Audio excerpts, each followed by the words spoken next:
صلوات کی تلاوت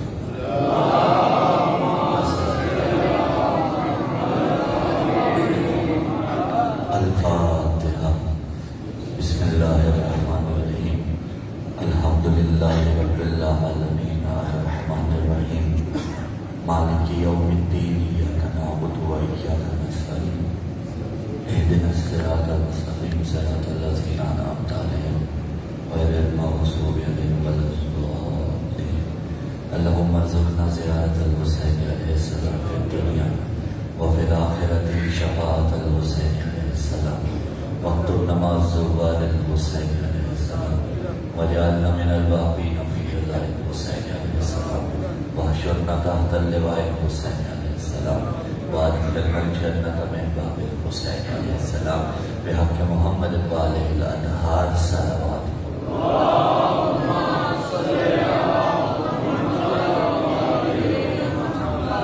اعوذ باللہ السمیع العلیم من الشیطان اللعین الرجیم۔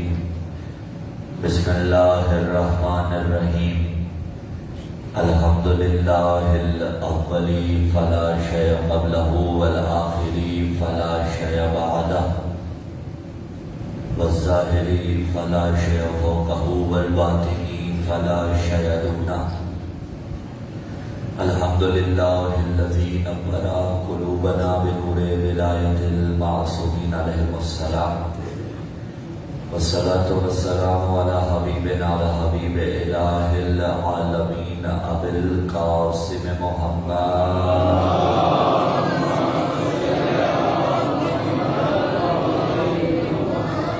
وعلی اہل بیت النبوۃ ومعادن الرسالہ الذین اذهب اللہ عنہم الرجس وطہرہم تطہیرا۔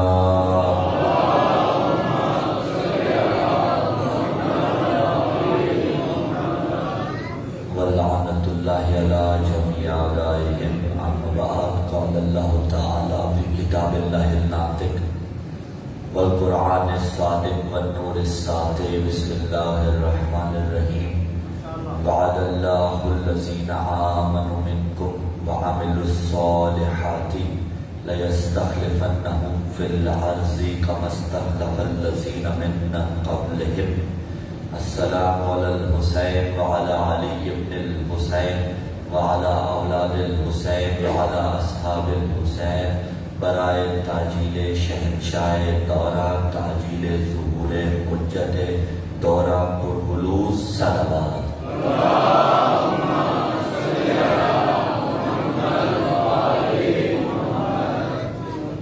سامعین ذی وقار، موالیان حیدر کرار، محبان آل اطہار، حمد و ثنا ہے اس صاحب فضل خدا کے واسطے۔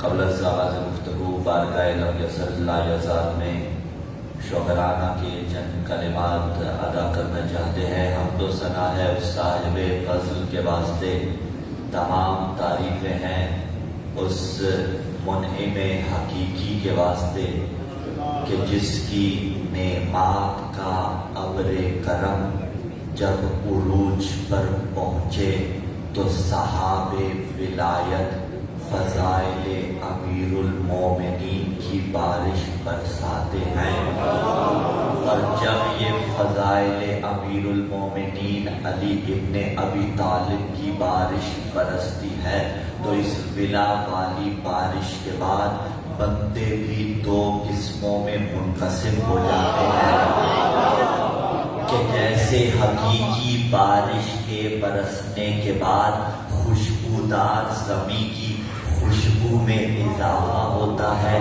بدبودار زمین کی بدبو بڑھتی چلی جاتی ہے، ایسے ہی جب منبر سے فضائل علی کی بارش برستی ہے تو اس بارش کے برسنے کے بعد پاکیزہ شجروں کی ولایت کی خوشبو میں اور اضافہ ہوتا چلا جاتا ہے، پلید شجروں کی ولایت کی وجہ سے بغض کی بدبو میں اور اضافہ ہوتا چلا جاتا ہے۔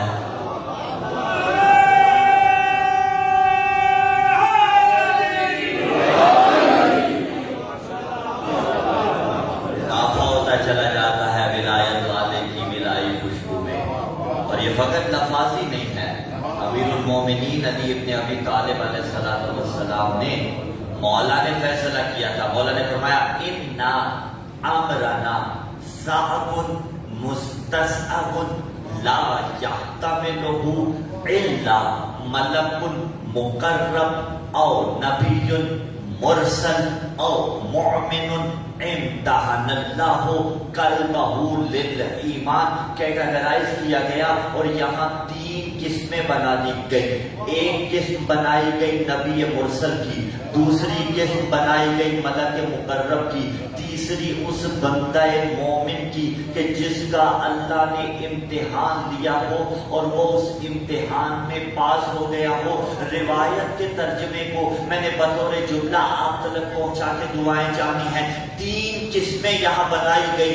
ایک قسم نبی مرسل، ثانی ملک مقرب، تیسری وہ بندے جن کا اللہ نے امتحان لیا ہو اور وہ اس امتحان میں پاس ہو گئے ہو.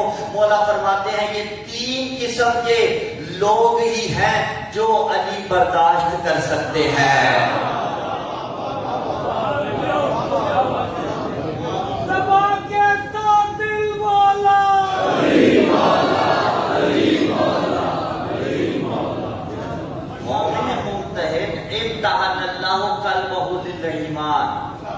جس کے دل کا اللہ نے امتحان لیا ہو اور وہ اس امتحان میں پاس ہو گیا ہو. تو اب یہاں پہ جھگڑا نہ ہو فلاں سے کہ صاحب انہیں علی برداشت نہیں ہوا، فلاں کو علی کے فضائل برداشت نہیں ہوئے. دیکھیے خدا نہ خواستہ کوئی بچہ فیل ہو کر ہاتھ میں وہ رزلٹ کارڈ اٹھائے ہوئے ہو کہ جس پہ فیل لکھا ہوا ہو، بڑا سا ایف لگا ہوا ہو، اور راستے میں کوئی اسے 2-4 باتیں سنائے تو یہ اچھی بات نہیں.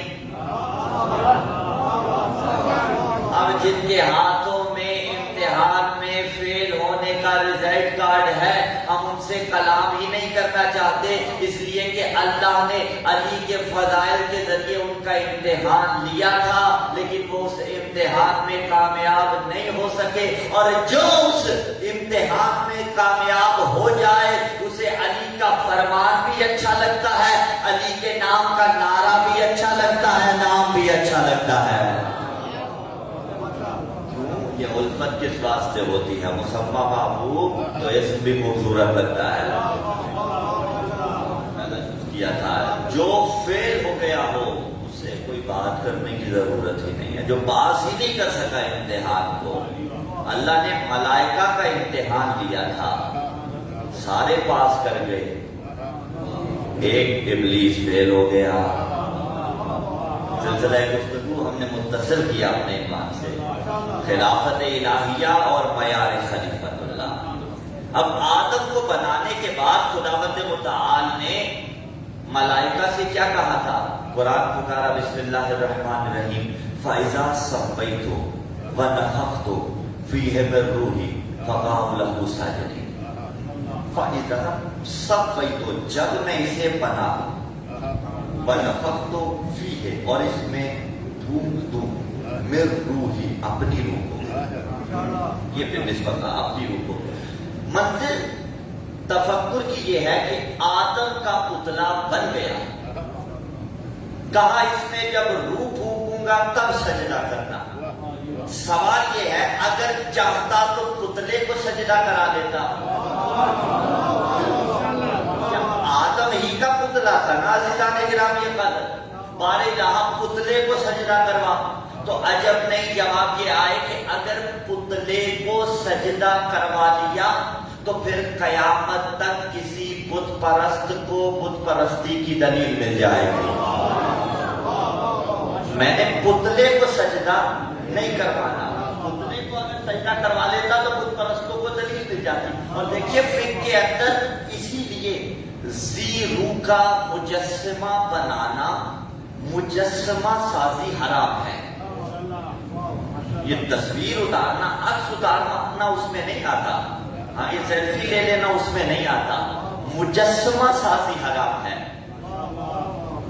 عکس لینا اور ہے، ٹھیک ہے، مجسمہ سازی یعنی مٹی سے کسی ذی روح کا مثلا مجسمہ بنایا جائے تو شریعت نے اس کو حرام قرار دیا۔ وجہ کیا ہے؟ وجہ یہ بیان کی گئی کہ شریعت چاہتی ہے بت پرستی کے سارے آثار مٹا دیے جائیں، یعنی شریعت کو گوارا نہیں کہ بت پرستی کے کوئی آثار باقی رہے۔ اچھا پھر یہاں پہ سوال ہے، آدم کے پتلے کو سجدہ نہیں ہوا، کیوں سجدہ کروایا تھا؟ وہ گفتگو میں انشاءاللہ تزید آگے چل کے بات کرے گی، لیکن اسی منزل پر رکنا چاہیں گے۔ اگر پتلے کو سجدہ ہوتا تو بت پرستی ہوتی، بے جان چیزوں کو پوجنا بت پرستی ہے، لیکن زمانے نے یہی تہمت ہم پہ لگا دی۔ ہم سے بڑا توحید شناس کوئی نہیں، اس لیے کہ ہمارے مولا توحید شناس ہے، ورنہ ہماری حیثیت نہیں کہ ہم توحید شناس بن سکے، لیکن زمانے نے یہی تہمت ہم پہ لگا دی۔ انہوں نے کہا یہ گھوڑے کے پجاری، یہ علم کے پجاری، علیہ باللہ، یہ تعزیے کے پجاری۔ پہلی بات تو یہ کہ لفظ پوجا کہنا ہی درست نہیں تھا، ثانیت یہ کہ ہم انہیں لائق عبادت نہیں سمجھتے، لیکن ہم انہیں اپنی عبادت سے جدا بھی نہیں سمجھتے۔ یا علی، وہ کیسے؟ دیکھیں یہاں پہ توحید میں ہم ایک اصطلاح کا سہارا لے کے، ایک ہوتا ہے مقدمہ، ایک ہوتا ہے ذل مقدمہ۔ بھائی ممبر کے اس حصے تک پہنچنے کے لیے یہ نچلے دو حصے مقدمہ تھے۔ اچھا بالفرض میں یہاں نہ بیٹھوں، یہاں بیٹھ جاؤں، کافی اونچا ہو جائے گا، یہاں بیٹھ جاؤں، یہ نچلے 3 زینے مقدمہ، یہ ذل مقدمہ، ایسا ممکن ہے یہ 3 زینے ہٹا دیے جائیں؟ میں ممبر کے زینے پہ آ جاؤں، آپ گھر سے چلے، جتنا سفر طے کر کے آئے خداوند مطالب عادت میں شمار فرمائے گا انشاءاللہ نزید، وہ مقدمہ تھا، یہ ذل مقدمہ ایسا تھا، چلے بغیر، گاڑی میں بیٹھے بغیر، اپنی بائک پر بیٹھے بغیر یہاں پہنچ جاتے نہیں، مقدمہ طے کیے بغیر ذل مقدمہ کا حصول ممکن نہیں ہوتا۔ بھائی چھت پہ جانا ہو تو سیڑھیاں مقدمہ ہوتی ہیں، چھت ہے ذل مقدمہ، اگر کوئی کہے سیڑھیاں ہٹا دو مجھے چھت پہ پہنچاؤ تو عقل اسے قبول نہیں کرتی۔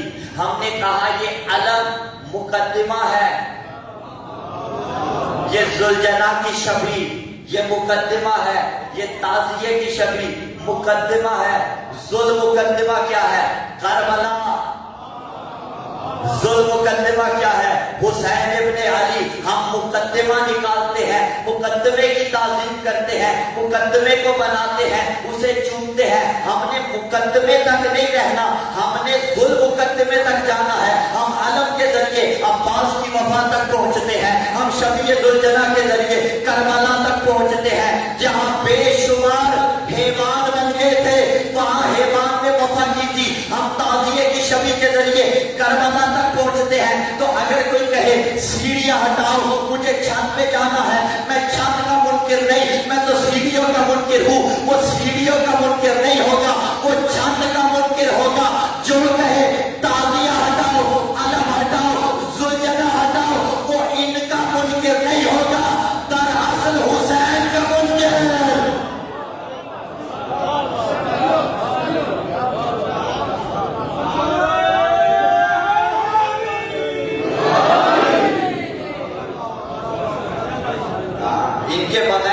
کربلا تک لے کے جاؤ، وہ حسین کو چھپانا چاہتا ہے، دراصل ان چیزوں کو چھپانا نہیں چاہتا۔ اور یہ بحث ہے، ایک چیپٹر دے رہا ہوں ان کو جو محققین ہیں الحمدللہ، تو لاب مکتب اوضاع بھی یہاں پہ تشریف فرمائے، عباد کرام بھی ہیں الحمدللہ۔ میں ایک باب آپ کے لیے کھول رہا ہوں کہ دیکھیے اگر کوئی شے اصل شریعت کے ساتھ متصادم نہ ہو اور اصل تک پہنچاتی ہو، شریعت اس کی اجازت دیتی ہے۔ آدم کے پتلے کو سجدہ نہیں کروایا گیا، کیوں؟ اس لیے کہ سجدہ ذات خدا کے ساتھ مختص ہے۔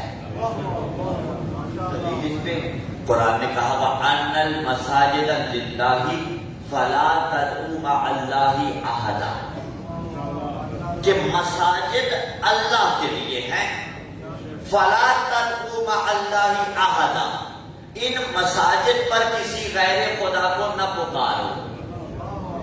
روایات نے جو معیار دیا، روایات نے جو اس مساجد کو کھولا آیہ مجیدہ کے اس ٹکڑے کے اندر وَأَنَّ الْمَسَاجِدَ لِلَّهِ، اس سے مراد اعضائے سجدہ ہے۔ یعنی روایت نے کہا کہ اعضائے سجدہ اللہ کے لیے ہیں۔ وہ اعضائے سجدہ کتنے ہیں؟ جن ساتھ پر آپ سلامت رہیے میت کو قنوت کرتے ہیں، ہاتھوں کی دونوں ہتھیلیاں، دونوں گھٹنے، پاؤں کے دونوں انگوٹھے جو ہیں ان کے سرے اور پیشانی، اس میں بھی پیشانی اصل سجدہ ہے۔ بدون پیشانی سجدہ متحقق نہیں ہوگا۔ اور لطف دیکھ لیجئے نا، نماز کی کیفیت کیا ہے؟ جو کھڑا ہونے پر قادر ہو کھڑا ہو کے پڑھے۔ اگر ایسا تھا کہ قیام کھڑا ہو کے کر سکتا تھا، سجدہ کھڑا ہو کے کر نہیں سکتا تھا، شریعت نے کہا قیام بھی کھڑا ہو کے کرے، رکوع بھی کھڑا ہو کے کرے، سجدہ بیٹھ کے کر لے۔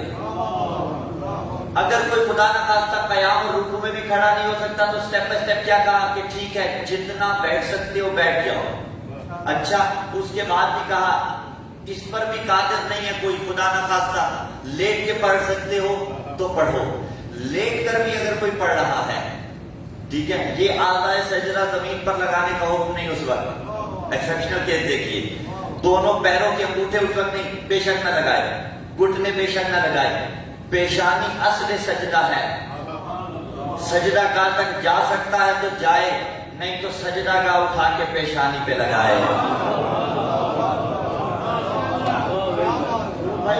پیشانی ہے اصل سجدہ، ٹھیک ہے۔ اب یہ ساتھ ہے اعضائے سجدہ، لیکن اگر کوئی قادر تھا اور ایک ہاتھ مثلا پیچھے رکھ کے سجدہ کرے تو سجدہ قبول نہیں ہے۔ کیوں؟ آپ قدرت رکھتے ہوئے 7 اعضاء میں سے ایک کو مس کر رہے ہو، لیکن ان میں جو سردار ہے وہ پیشانی ہے۔ اب اعضائے سجدہ ذات خدا کے ساتھ مختص ہے۔ یہ روایت ہوگی، ایک آیت پیش کرتے ہیں، پیغمبر اسلام صلی اللہ علیہ وسلم نے فرمایا،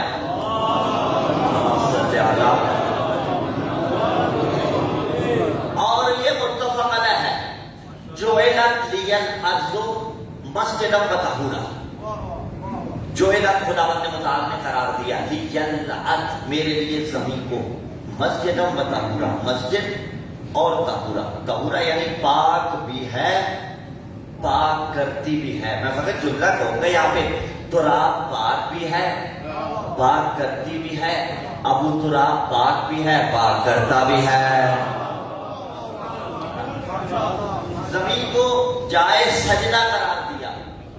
جائز سجدہ کیسے استدلال کیا ہم نے؟ جعلت لی الارض مسجدا، جبکہ مسجد کی تعبیر ہے، ویسے ہی جیسے وَأَنَّ الْمَسَاجِدَ لِلَّهِ، کہ اعضائے سجدہ خدا کے لیے ہیں۔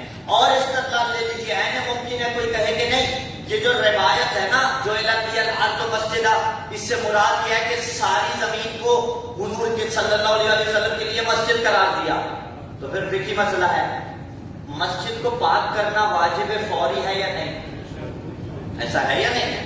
واجب فوری ہے۔ فار ایگزامپل جماعت ہو رہی ہو، جماعت کھڑی ہونے لگی، پیچھے 10 نمازی تھے، خدا نے خواستہ ایک شخص کے مطلب کلائی کٹ گئی، خون نکل آیا، زمین پہ گر گیا، شریعت نے کہا 9 نماز پڑھیں،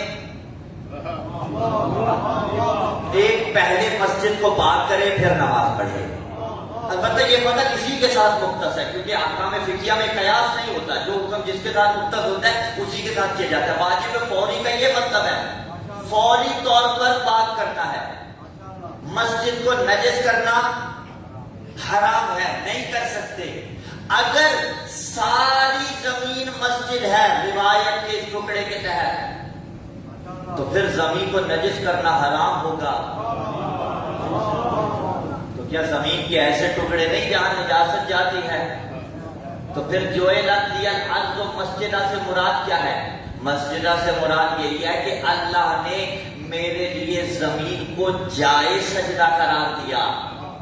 اور صحیح بخاری سے لے کر صحیح مسلم تک ہم ایک جملہ کہتے ہیں، ممبر مناظرے کا پہ کتابیں لا کے ابواب کھول کر صفحہ کھول کر دکھایا نہیں جاتا، ممبر تو خطابت کے واسطے ہے۔ اور یہ حقیقت ہے، صحیح بخاری سے لے کر صحیح مسلم تک تمام کتب کے اندر یہ روایت موجود ہے کہ پیغمبر خمرہ چٹائی کا ٹکڑا اپنے پاس رکھتے تھے، اور منصفین نے، انصاف کرنے والوں مصنفین نے، منصف مزاج مصنفین نے لکھا کہ خمرہ سے مراد وہی ہے جسے شیعہ اپنے سامنے رکھ کے سجدہ کرتے ہیں،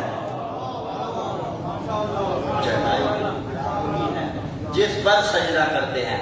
اور جتنے ہمارے برادران اہل سنت آئے ہیں، ہمارے مہمان ہیں، میں ایک فکر دینا چاہوں گا، دیکھیے زمانہ زیادتی کرتا ہے ہمارے ساتھ، کون سی تہمتیں ہیں جو ہمیں نہیں بخشتے، اور پھر مصیبت یہ ہمیں کہتے ہیں کہ یہ ٹھیکری کو سجدہ کرتے ہیں۔ صحیح کہا جاتا ہے نا کہ یہ ٹھیکری کو سجدہ کرتے ہیں، ٹھیکری پہ سجدہ نہیں کرتے۔ بابا ہم اس پہ سجدہ کرتے ہیں، اس کو سجدہ نہیں کرتے۔ اور اگر ہم اس کو سجدہ کرتے ہیں، پھر معاف کیجئے گا آپ بھی کارپیٹ کو سجدہ کرتے ہیں۔ یہ تو انصاف نہیں ہوا نا کہ اگر آپ کارپیٹ پہ سجدہ کریں تو کارپیٹ کو نہ ہو، کارپیٹ پہ ہو۔ ہم سجدے گاہ پہ سجدہ کریں تو سجدے گاہ پہ نہ ہو، وہ ہو جائے۔ اور عقلی طور پہ اگر اس بات کو دیکھا جائے تو سجدہ عاجزی کا اظہار ہے، اور جو خدا کے سامنے عاجز نہ ہو سکتا ہو وہ کتنا چری ہوگا۔ اللہ اکبر، الحمدللہ۔ سجدہ عاجزی کا اظہار، کامن سینس کی بات ہے، عقل اس بات کو تسلیم کرتی ہے، معقولات میں سے ہے۔ اگر سجدہ عاجزی کا اظہار ہے تو سب سے زیادہ کس بات میں ہے؟ مٹی پہ بیٹھنے پہ ہے یا نہیں ہے؟ بھائی مٹی سے پہ بیٹھنے والے سے زیادہ کسی کوئی مٹی پہ بیٹھا ہوا ہو تو آپ کہتے ہیں نا فقیر مزاج انسان ہے۔ کیوں؟ عاجزی کا اظہار کرتا ہے۔ بابا جو جھونپڑی میں رہ رہا ہو، آپ کہتے ہیں بڑی عاجزی کا اظہار کر رہا ہے، کیوں؟ مٹی کی جھونپڑی میں رہ رہا ہے۔ اچھا، اگر مٹی عاجزی کا اظہار ہے تو پھر کیا خیال ہے جب سجدہ عاجزی کے لیے کر رہے ہیں، کر تو خدا کے لیے رہے ہیں لیکن اظہار عاجزی ہے، عاجزی ہے، تو کمال سجدہ یہ ہے کہ اس عاجزی کو اسی مٹی پہ انجام دیا جائے جس مٹی میں ہم نے جانا ہے، اسی مٹی پہ انجام دیا جائے۔ اور ایک رکعت میں کتنے سجدے؟ 2 سجدے۔ مولا امیر علیہ السلام نے ان سجدوں کی تعبیر بیان کی۔ بابا بلند سلام پڑھی مولا۔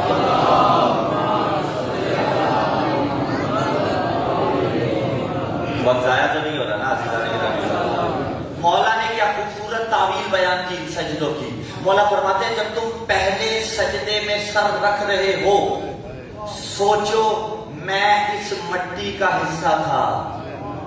جب سر سجدے سے اٹھاؤ، سوچ میں اس مٹی سے زندگی میں آیا، میں نے کتنے گناہ کر لیے، استغفر اللہ ربی۔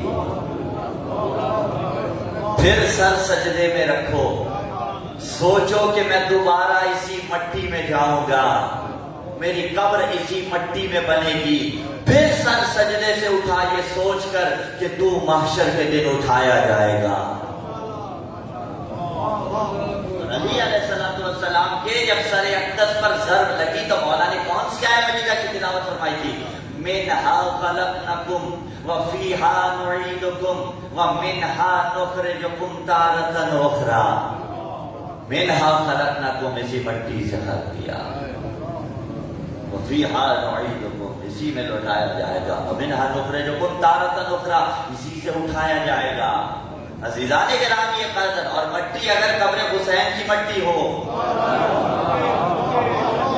اب روایات نے اس بات کو ثابت کیا۔ میں یہاں پہ فاطمیوں سے مخاطب ہونا چاہتا ہوں، خداوند متعال آپ کو کربلا لے کے جائے، جو گئے ہو کہ یقیناً ہمارے یہاں اکثر آپ یہ کوشش کرتے ہیں جب کربلا جائیں نا تو وہاں سے کوئی نیکسٹ کلاس، کوئی پٹکا وغیرہ مولا کے حرم سے مس کر کے لے آئے، جسے اپنے پاس رکھے۔ ہاں عقیدت کی خوشبو اس میں باقی رہتی ہے، ٹھیک ہے، اسے اپنے پاس رکھے۔ اور بعض اوقات وہ اسی پٹکے کو مثلاً اپنی کمر میں حلقہ ماتم میں باندھ لے۔ بھائی لباس اس نے پہنا ہوا ہو، اس لباس پر آسانی کے واسطے اپنی کمر میں باندھ لے. کوئی دن ایسا ہو جس دن حلقہ ماتم میں نہ گیا ہو, باہر کھڑا ہوا ہو, لیکن وہی نیک سکارف اگر اس کے پاس ہو جو مس کیا تھا ابوالفضل عباس کے حرم سے, حسین کے حرم سے, ضمیر حسینی یہ کہے گا جا تیرے پاس تو وہ ہے جو کسی کے پاس نہیں, تیرے پاس تو وہ ہے جو کسی کے پاس نہیں. عزیزان گرامی قدر, کیا خیال ہے جب حی علی الصلاۃ کی صدا آئے تو پھر ضمیر کو آواز دینی چاہیے, جا سجدے کے لیے, تیرے پاس تو خاک شفا ہے جو کسی کے پاس نہیں. ضمیر کو کہنا چاہیے لبیک کا اس صدا پر میرے پاس تو خاک شفا ہے. اور روایت نے کہا السجود علی تربت الحسین یغرق حجب الصبر, حسین کی قبر کی مٹی پر سجدہ 7 حجابوں کو چاک کر دیتا ہے. جملہ معترضہ لگا دوں اور آپ سے فقط دعا چاہیں گے. یہ آپ کے پاس پہنچنے سے تقریباً 7 سے 8 منٹ پہلے 5 سے 7 کامنٹ میں نے کی, ہاں رک کے, اس کے بعد کچھ بھی نہیں لیا. مجھے نہیں معلوم تھا میں کیسے پڑھوں گا, لیکن بے توفیق الہی پڑھ رہا ہوں آپ کے سامنے, بڑی قوت دے کے پڑھ رہا ہوں, کلیجے کا لہو لگا کے پڑھ رہا ہوں. تو پھر توجہات کا طالب ہو, حسین کی قبر کی مٹی پہ سجدہ 7 حجابوں کو چاک کر دیتا ہے. اسی لیے تو کہا ملا ہے خاک شفا سے عبادتوں کو عروج, میری نماز پہ مرزا کرم حسین کا ہے. بڑوں بڑوں کے بھی جھنڈے جھکائے جاتے ہیں, نہیں جھکا ہے کبھی وہ علم حسین.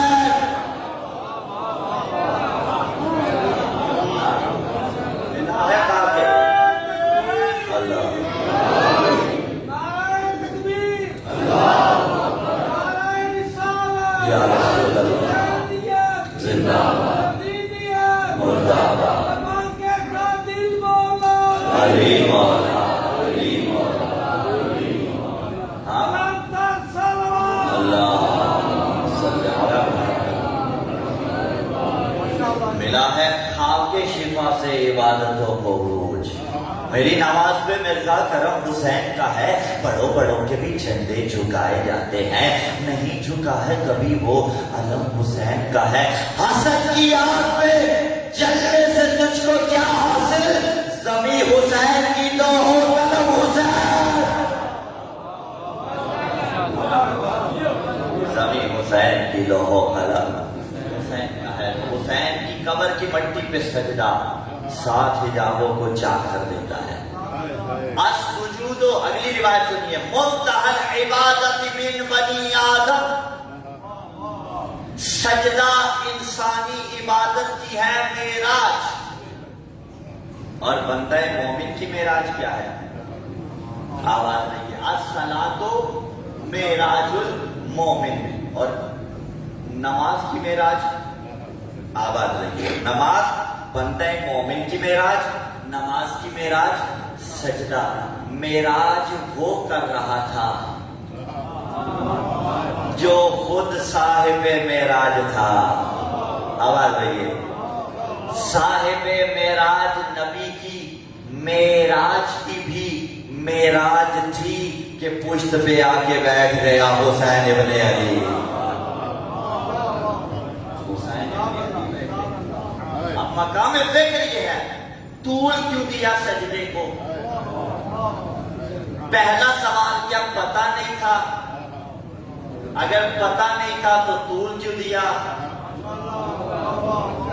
اور اگر پتہ چلا تو نبی کی عبادت میں تو خشوع و خضوع ہوتا ہے. یہ ماجرا کیا ہو رہا تھا؟ ہاں, نبی کی عبادت کا خشوع و خضوع سمجھ سکتے ہیں آپ. اگر علی کی عبادت کا خشوع و خضوع سمجھ لیں تو شاید نبی کی عبادت کے خشوع و خضوع میں سے کچھ درک کر سکیں. اور مولا کی عبادت کا خشوع و خضوع کیا تھا؟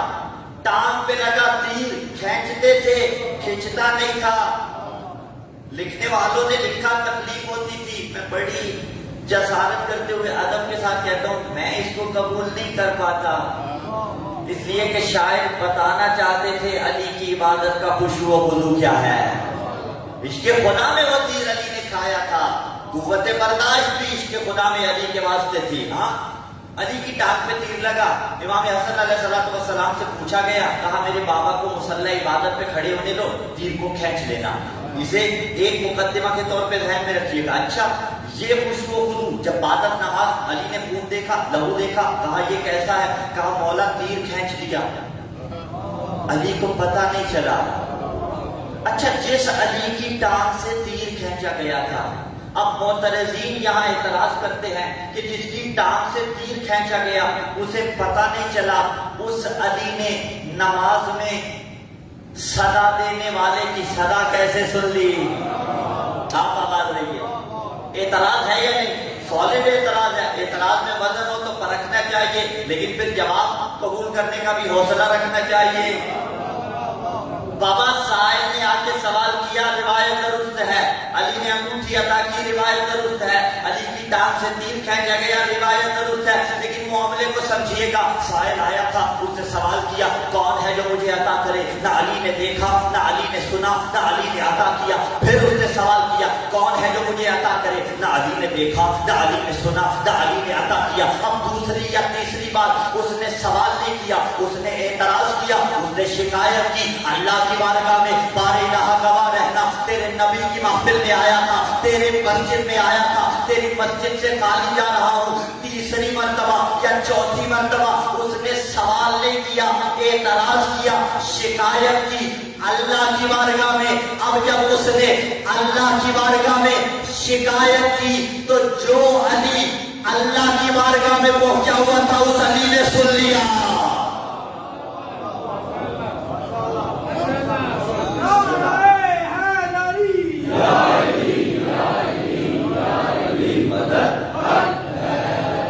اس علی نے سن لیا.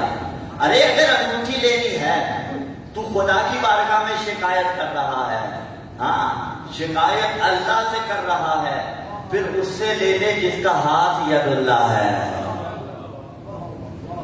اللہ جسم رکھتا ہے نہیں, خدا کے ہاتھ ہیں نہیں, خدا کا چہرہ ہے نہیں, خدا کی آنکھیں ہیں نہیں. علی ید اللہ ہے جی, علی عین اللہ ہے جی, علی وجہ اللہ ہے جی. کیسے؟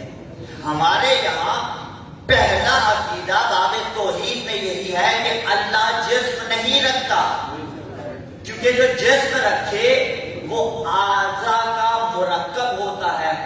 جو مرکب ہو, یہ بچے بلاکس کے ساتھ کھیلتے ہیں, 2 3 4 ملا کے کچھ نہ کچھ بنا لیتے ہیں, وہ مرکب ہوتا ہے. ایک دوسرے کا محتاج ہوتا ہے یا نہیں؟ اے بی سی کو مکمل کرنے کے لیے سارے بلاکس چاہیے, بی مس ہو تو نہیں, محتاج ہے باقی سارے کے سارے اس کے. اعضاء کا جو مرکب ہو وہ محتاج ہوتا ہے, اور جو محتاج ہو وہ خدا نہیں ہوتا. جو محتاج ہے وہ خدا تو نہیں ہوتا, وہ تو محتاج نہیں ہے, وہ جسم نہیں رکھتا. نہ یہاں دکھا ہے, نہ وہاں دکھے گا, نہ محشر میں دکھے گا. جسم وہ رکھتا نہیں. علی عین اللہ ہے جی, ہے. کیسے؟ خدا نہ خواستہ ہمارے یہاں یہ عقیدہ نہیں کہ اللہ کی جو آنکھیں ہیں وہ علی باللہ علی علیہ السلام کے جسم مبارک پر ہیں, لیکن عین اللہ ہے. کمپلیکیٹڈ تو نہیں ہو رہی نا بات؟ ہاتھ علی کا ید اللہ ہے. کیسے؟ میں مثال دے دیتا ہوں. فار ایگزامپل میرا ارادہ بنا, جو ارادہ ہے نا وہ مخفی ہے, میں بھی اس کو ظاہر نہیں کرتا. یہ ہاتھ سامنے رکھ لیے, میرے قلب میں ارادہ ہے, ابھی ایک فعل کروں گا آپ کو وہ ارادہ پتہ چل جائے گا.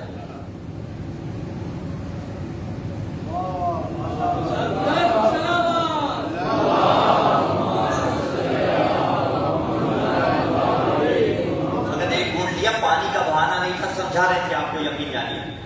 ارادہ جب تک ہاتھ میں رکھے تھے آپ واقف تھے نہیں؟ واقف تھے. یوں ہاتھ رکھے ہوئے ہیں, کہا میرے قلب میں ایک ارادہ ہے, آپ واقف نہیں تھے.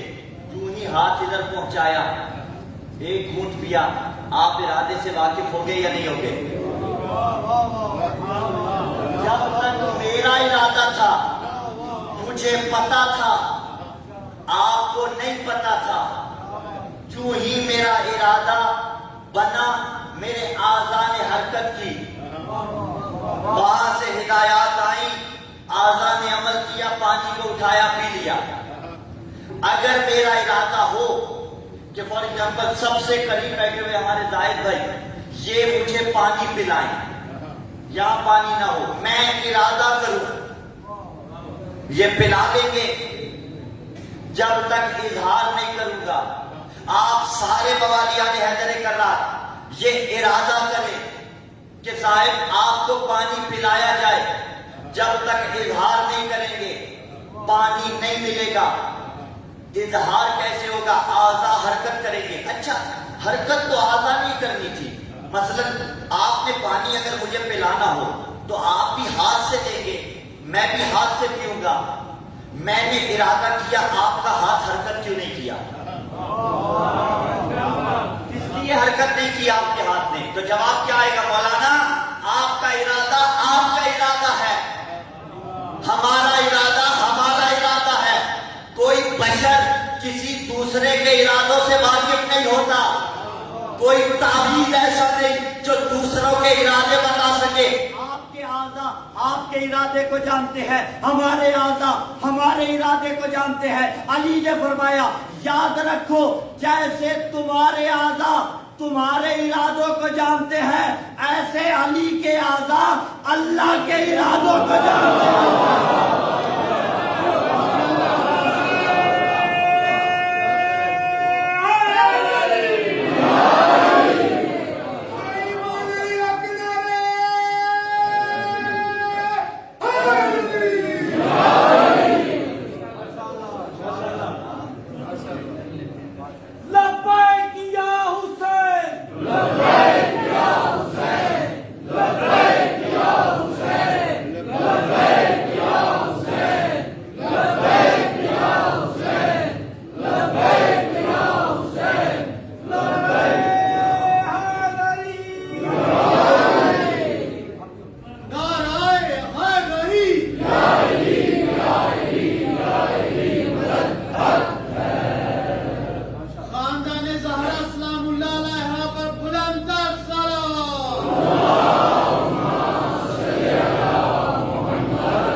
ہمارے ارادوں کو جانتے ہیں، اعضائے علی اللہ کے ارادوں کو جانتے ہیں، اسی لیے علی عین اللہ ہے۔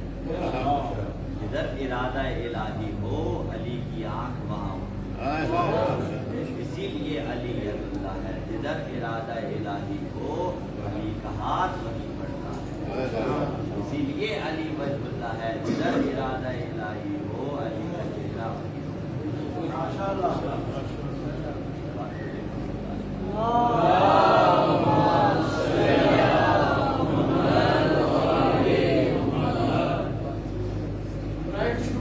محمد والے محمد بلند کر سلام۔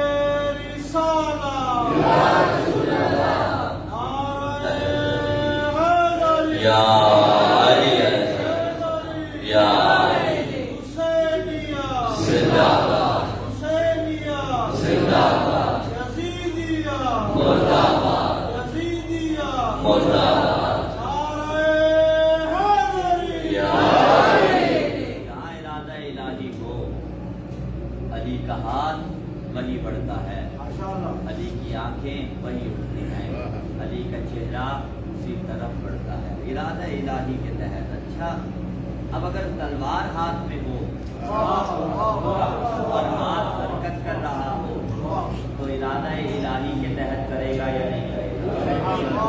کرے گا نا، اور جو ارادہ الہی کے سامنے آ جائے۔ اسی لیے تو غالب نے کہا تھا یہ اجتہاد عجب ہے کہ ایک دشمن دین علی سے آ کے لڑے اور خطا کہیں اس کو؟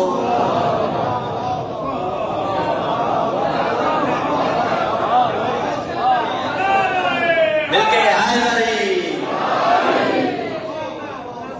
ایک دشمن دی علی سے آ کے لڑے، جدھر ہو ارادہ الہی۔ اور برادران کی کتب کے اندر یہ روایت موجود ہے کہ حج کے موسم میں ایک شخص کی آنکھ سوجی ہوئی تھی، ایسے لگتا تھا باہر آ جائے گی۔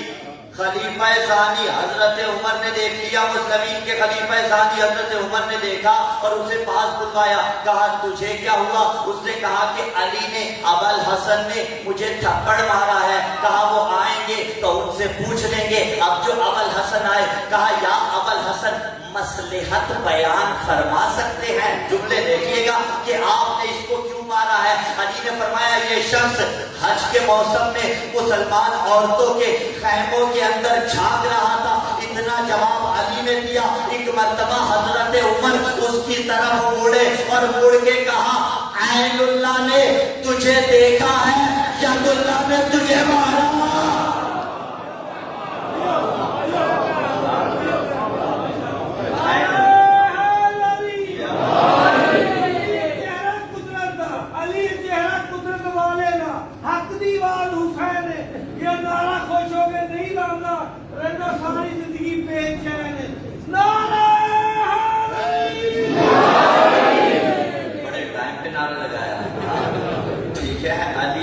قدرت والے کا اسی کی ایکسپلینیشن میں دے چکا ہوں کیسے وجہ اللہ ہے، سلامت رہیے، ٹھیک ہے۔ عین اللہ نے تجھے دیکھا ہے، ید اللہ نے تجھے مارا ہے۔ لفظ بدل دے، اپنی الفاظ میں کہیں میں کیا کروں؟ عین اللہ دیکھنے والی، عین اللہ دیکھنے والی، عین اللہ مارنے والا، ید اللہ دیکھنے والی، عین اللہ مارنے والا، ید اللہ اب کیا کرے رضی اللہ۔ یا علی اب میرا یہاں پہ بس نہیں چلتا، عین خدا نے تجھے دیکھا ہے، دست خدا نے تجھے مارا ہے۔ تو اب علی کی عبادت کا خشوع و خضوع ہم سمجھا رہے تھے، سمجھ میں آیا؟ وہاں سے ایک اعتراض پیدا ہوا، وہ اعتراض آپ تک پہنچایا۔ اگر علی کی عبادت کا خشوع و خضوع کچھ سمجھ میں آ جائے تو پھر نبی کی عبادت کا خشوع و خضوع سمجھیے۔ اور وہی نبی خشوع و خضوع کی عبادت کر رہا تھا، پشت پہ آ کے بیٹھے حسین ابن علی اور سجدے کو طول دے دیا۔ دیکھیے سجدے کو طول دیا، سر اٹھاتے تھے پھر رکھتے تھے کہ نبی تو سجدے کو طول دے رہے ہیں۔ اب یہاں کرے تو کرے کیا؟ کیا نبی کو پتا نہیں تھا؟ اگر کہیں پتا نہیں تھا تو پھر سجدے کو طول دیا کیوں؟ سوال ہے یا نہیں؟ اس کا مطلب یہ بات تو طے ہو گئی کہ پتا تھا۔ اچھا اگر پتا تھا تو پھر سجدے کو طول کیوں دیا؟ یا نواسے کی محبت میں سجدے کو طول دیا؟ تو نواسے کی محبت دنیا ہے اور نبی کی عبادت عیسیٰ کی عبادت کا فخر ہے، نبی کی عبادت یحییٰ کی عبادت کا فخر ہے، نبی کی عبادت ابراہیم کی عبادت کا فخر ہے، وہ فخر المرسلین ہے، اس کی عبادت انبیاء کی عبادت کا فخر ہے، اس کی عبادت میں دنیا نہیں آ سکتی۔ تو پھر کہیں تو کہیں کیا؟ حسین کو کیا کہیں؟ آؤ مل کے چلتے ہیں اجمیر والوں کے پاس، اور انہوں نے کہا دین است حسین کی پناہ است حسین۔ ارے دین بھی حسین، دین کا وارث بھی حسین۔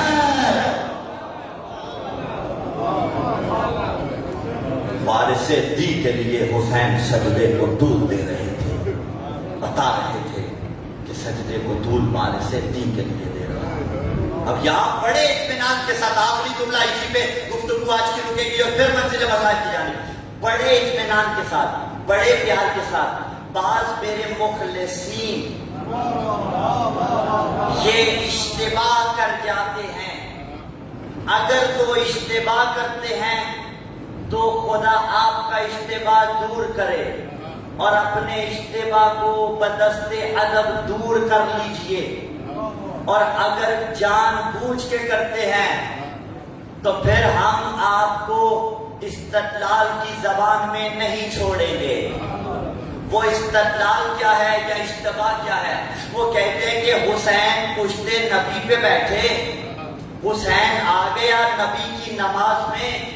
اب جب حسین آیا نماز کو پیغمبر لمبا کر رہے تھے نا، کہا دیکھو جہاں حسین آ جائے وہاں عبادت روک دی جاتی ہے، وہاں نماز روک دی جاتی ہے. ہم نے کہا نہیں نہیں، غلطی نہ کرو بلکہ مثبت انداز میں جملے کو سمجھو. نبی کی پشت پہ حسین بیٹھے، نبی نے سجدے کو طولانی کر دیا. عام روٹین میں اگر مختصر ہوتا تھا تو سجدے کو طول دے کے یہ بتایا کہ جہاں حسین آ جائے وہاں نماز سے چھٹی نہیں ملتی، سجدے اور لمبے ہو جایا کرتے ہیں.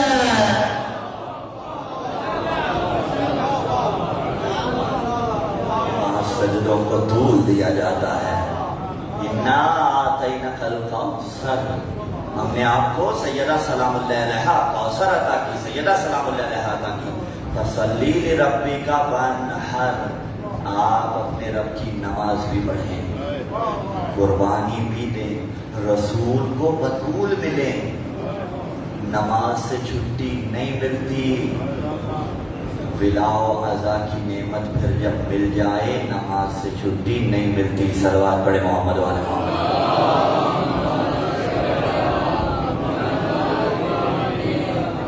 عزیزان سمجھیے اس بات کو. حسین ملا ہو نا، حسین کا ماتم ملا ہو، عزائے حسین ملی ہو تو سجدہ شکر اس کے واسطے بنتا ہے. حسین نے دین بچا کے، نماز بچا کے آپ کے حوالے کی. 28 رجب کو مدینے سے چلے نا حسین. 3 شعبان المعظم یا 5 شعبان المعظم کو مکہ میں آ کے پہنچے. کتنے ایسے ہیں آپ میں سے جو کووڈ کی وجہ سے حج پہ نہیں جا سکے؟ کتنے ایسے ہیں جو اس کرونا کی وجہ سے زیارات پہ نہیں جا سکے؟ جسے مکہ اچھا لگتا ہے، جسے مدینہ اچھا لگتا ہے، جسے کرب و بلا، شام، نجف اچھے لگتے ہیں، وہ تصور کرے کتنی تکلیف ہوتی ہے تب جب ان مقدس مقامات تک رسائی نہ ہو. اور اگر حسین ابن علی ہو، مکہ کتنا پیارا ہوگا، مدینہ کتنا پیارا ہوگا. مدینے میں پہلے رہنے نہیں دیا. 3 یا 5 شعبان کو حسین مکہ میں آئے. شعبان، رمضان کے روزے، شوال، ذیقعد حسین نے وہیں گزارا. 8 ذی الحجہ کو کائنات کا امن کا مقام مکہ ہے. دنیا کے حاجی حج کرنے آ رہے تھے، حسین کعبہ کو الوداع کر کے جا رہا تھا. اجرکم اللہ. میں نفس کہہ دوں حسین حج بچانے جا رہے تھے. حاضراروں نکلے ہیں. 7 ذی الحجہ کو محمد حنفیہ خدمت حسین علیہ السلام میں آئے اور کہا بھیا حسین کہاں جا رہے ہو؟ کہا میں سوچ کے صبح میں بتاؤں گا. 8 ذی الحجہ کو دوبارہ ملاقات ہوئی. کہا بھیا مجھے تو کہا تھا سوچ کے بتاؤں گا. حسین نے کہا محمد حنفیہ، حسین نے خواب دیکھا، نانا کہہ رہے تھے میرا دین تب بچتا ہے جب تجھے قتل کر دیا جائے. ہاشمی غیرت تھی، ایک مرتبہ تڑپ گئے. کہا ٹھیک ہے آپ نے جانا ہے نا، عباس کو لے جائیے، علی اکبر کو لے جائیے، قاسم کو لے جائیے، زینب و کلثوم میرے حوالے کیجئے. کہا نہیں محمد حنفیہ، اللہ انہیں قیدی دیکھنا چاہتا ہے. اجرکم اللہ. آپ کی آوازیں بلند ہو رہی ہیں. عزادارو خدا ان آوازوں پہ رحم کرے. حاضرارو قافلہ چلا مکہ سے، منزل اشراف طلقات پہنچا. ایک مقام سے پانی بھرا گیا. اب اچانک کسی نے دیکھا، اس نے کہا شاید کھجوروں کے باغات ہیں. آقا حسین تو جانتے تھے. کہا کھجوروں کے باغات نہیں. جب قریب آ گئے دیکھا کیا، ہر کا لشکر ہے. پیاس کی وجہ سے جان نکلنے والی ہے. عزادارو کیسا منظر ہوگا ذرا تصور کیجئے. عباس پانی پلاؤ، علی اکبر پانی پلاؤ، قاسم پانی پلاؤ۔ اور آپ جانتے ہیں نا گھوڑا بڑا نفیس مزاج جانور ہے، پانی ایک ہی سانس میں نہیں پیتا، منہ اٹھا اٹھا کے پیتا ہے۔ حسین نے انسانوں کو نہیں جانوروں کو بھی پانی پلوایا۔ ایک شخص کہتا ہے قریب تھا میری جان نکل جاتی، اچانک میں نے دیکھا زہرا کے بیٹے نے مشکیزہ کھولا اور مجھے کہا پی لے پانی۔ قریب ابن قریب تھا حسین، ارے کتنا قریب تھا۔ روز عاشور ایک مرتبہ بھی کسی کو یہ جملہ نہیں کہا اور میں نے تو تمہارے جانوروں کو بھی پانی پلایا تھا، اور میرے علی اصغر کو ایک بوند پانی کی دے دو۔ عزاداروں قافلہ چلنے لگا، اچانک ہر آگے بڑھا، ہر نے بڑھ کے حسین کے گھوڑے کی لگام میں ہاتھ ڈالا، کہا سکلت کا امو کا یا ہر تیری ماں تیرے ماتم میں بیٹھے۔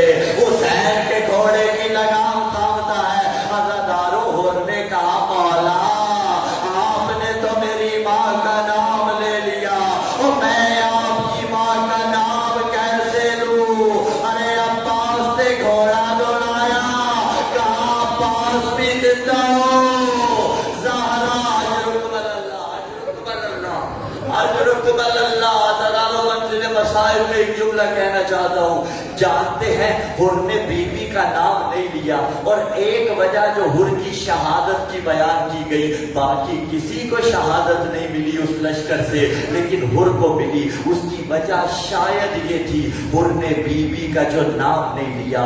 مؤدب رہے تھے ہر، مہذب رہے تھے ہر، تہذیب کے دائرے میں پھر بھی رہا ہر، گنہگار تھا لیکن تہذیب کے دائرے میں رہا۔ اے میری قوم کے جوان، اگر گنہگار ہو خدا نہ خواستہ گناہوں پہ مصر نہ ہوا کر، بلکہ تہذیب کے دائرے میں رہا کر، ادائے حسین پر تہذیب کے دائرے میں رہا کر۔ نہیں معلوم کس وقت ہر کا صدقہ ہماری اور آپ کی بخشش ہو جائے۔ بس عزاداروں قافلہ چلا، ایک مقام ایسا آیا حسین کے گھوڑے نے ٹھوکریں کھانا شروع کی، حسین رک گئے ہیں، لوگوں کو بلایا، کسی سے کہا اس مقام کو کیا کہتے ہیں؟ کسی نے کہا یقال لہا غازریہ، اسے غازریہ کہتے ہیں۔ کسی نے کہا یقال لہا نینوا، ارے اسے نینوا کہتے ہیں۔ کسی نے کہا یقال لہا کرب و بلا، اسے کرب و بلا کہتے ہیں۔ 60,000 درہم میں زمین خریدی اور واپس کر دی، لیکن 2 شرطیں رکھی۔ کہا پہلی شرط یہ ہے جب کوئی میرا زوار آئے گا، اللہ آپ کو 40 پہ لے کے جائے کربلا، میرے زوار کو 3 دن تک اپنا مہمان رکھنا، اسے بتانا یہ غریب کی قبر ہے۔ اور دوسری شرط کیا رکھی؟ پہلے مردوں کو بلایا، کہا دیکھو فوج اشقیاء اپنے مرنے والوں کو دفن کریں گے، ارے ہمارے لاشیں دفنانا۔ پھر عورتوں کو بلایا، کہا اگر تمہارے مرد نہ آ سکے تم آنا، ہمارے لاشیں دفن کرنا۔ اللہ نارو کوئی جتنا بھی بزرگ ہو، شریف النفس بزرگ ہو، اللہ نہ کرے یہ وقت آئے کہ کسی بچے سے مدد مانگ رہا ہو۔ اب حسین نے بچوں کو بلایا اور کہا اگر تمہارے والدین نہ آئے اور تم آ جانا، کھیل کے بہانے ہمارے لاشیں دبا۔